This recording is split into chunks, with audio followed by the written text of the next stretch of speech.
बच्चों, मैं डॉक्टर प्रियंका एक बार फिर से आज आप सबके सामने। बच्चों, जैसे कि हमने मैक्रो इकोनॉमिक्स का concept theory of income output and unemployment शुरू किया हुआ था, उसी को आगे कंटिन्यू करते हुए आज मैं आप लोगों के साथ अनएम्प्लॉयमेंट का कॉन्सेप्ट डिस्कस करने वाली हूँ, जो कि इसी चैप्टर का एक बहुत ही मेजर पोर्शन है। और अनएम्प्लॉयमेंट के 3 टाइप्स इस चैप्टर में बताए गए हैं: full employment, voluntary unemployment and involuntary unemployment. आप लोगों को वैसे भी अनएम्प्लॉयमेंट के टाइप्स के बारे में पता होना चाहिए। वैसे मैंने इसके ऊपर एक अलग से वीडियो भी बनाई हुई है, जिसमें मैंने बहुत सारे टाइप्स की अनएम्प्लॉयमेंट जो इंडिया में और बाहर की कंट्रीज में भी पाई जाती है उस पर बनाई हुई है वीडियो। बट इस चैप्टर से रिलेटेड सिर्फ यही 3 एक मेजर टॉपिक्स हैं, जिसमें हमें फुल एम्प्लॉयमेंट, वॉलंटरी अनएम्प्लॉयमेंट और इनवॉलंटरी अनएम्प्लॉयमेंट के बारे में जानना है। सबसे पहले बात करते हैं full employment. Full employment students एक ऐसा कॉन्सेप्ट होता है जिसके अंदर एक देश के अंदर या एक इकोनॉमी के अंदर 100% एम्प्लॉयमेंट अवेलेबल होता है।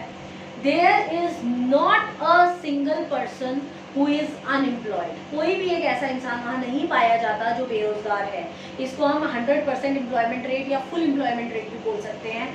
But it is not at all possible in developed countries. Even ऐसा पॉसिबल नहीं है कि डेवलप्ड कंट्रीज में भी ऐसा हो कि 100% वहाँ पर एम्प्लॉयमेंट हो, क्योंकि कहीं ना कहीं कोई ना कोई बेरोजगार ज़रूर होता है। तो इस वजह से फुल एम्प्लॉयमेंट का कॉन्सेप्ट थोड़ा इमेजिनरी है। बट इसके बुक के अंदर कीन्स ने लेके चला था कि फुल एम्प्लॉयमेंट का कॉन्सेप्ट होता है, but there are some limitations. उसमें कुछ लिमिटेशंस हैं। फुल एम्प्लॉयमेंट अगर होगी भी तो कुछ उसके अंदर लिमिटेशंस होंगी, जिसको आप 100% फुल एम्प्लॉयमेंट का केस नहीं भी बोल सकते हैं।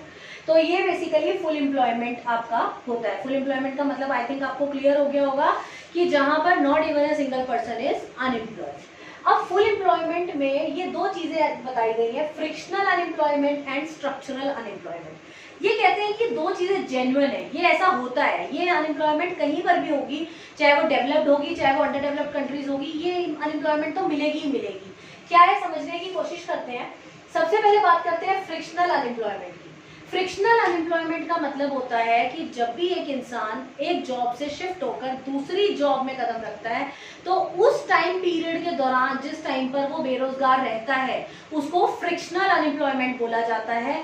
क्योंकि from shifting from one job to another job it will takes few days, जिसमें उसे जॉब ढूंढनी भी पड़ती है। तो ऐसा नहीं है कि आज जॉब छोड़ी और आपने कल नई ज्वाइनिंग कर ली। तो जिस टाइम पीरियड तक, चाहे वो 10 दिन हो, 15 दिन हो, महीना हो, साल हो, वो टाइम पीरियड उसका फ्रिक्शनल अनएम्प्लॉयमेंट कहलाता है।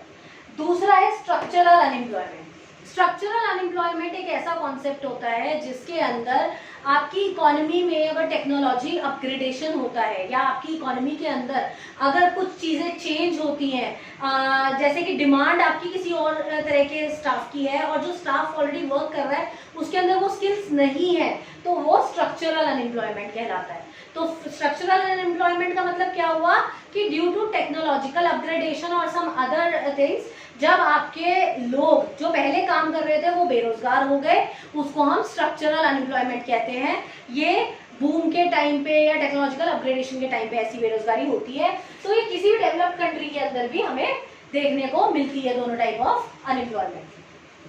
अब बात करते हैं इनवॉलंटरी अनएम्प्लॉयमेंट की। इनवॉलंटरी अनएम्प्लॉयमेंट एक ऐसा कॉन्सेप्ट है जिसके अंदर a person who is able and willing to do work, एक ऐसा इंसान जो काम करना चाहता है, काम करने की कैपेबिलिटी भी है, बट उसको काम नहीं मिलता। He is not getting the work according to his capability.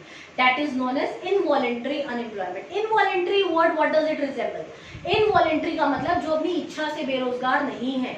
तो इनवॉलंटरी का मतलब जो परेशानियों में बेरोजगार है, जो अपनी इच्छा से नहीं है। तो person who is willing and able to do work and who is capable of doing work but he is not getting the work is known as involuntary unemployment। तो ये था हमारा involuntary unemployment का कॉन्सेप्ट। अब इसके अंदर involuntary के अंदर हम विमेन को नहीं लेंगे जो घर में काम करती हैं, जो बाहर जाकर जॉब नहीं करना चाहती हैं, उन औरतों का यहाँ पर इनवॉलंटरी अनएम्प्लॉयमेंट में कोई रोल नहीं है। कई लोग कहेंगे मैम घरों में कई लोग होते हैं जो काम नहीं करते, हमारे घर में ही रहते हैं, तो उनसे भी बेरोजगारी बढ़ती है। उनका कॉन्सेप्ट बेरोजगारी में आता ही नहीं है, because they are not willing to do work. जो लोग काम करने के लायक नहीं है, मतलब हैंडीकैप हैं या उनसे काम नहीं होता है बाहर जाके, या जो लोग काम करना ही नहीं चाहते, उन लोगों को हम बेरोजगारी की कैटेगरी में डालते ही नहीं है। ठीक है।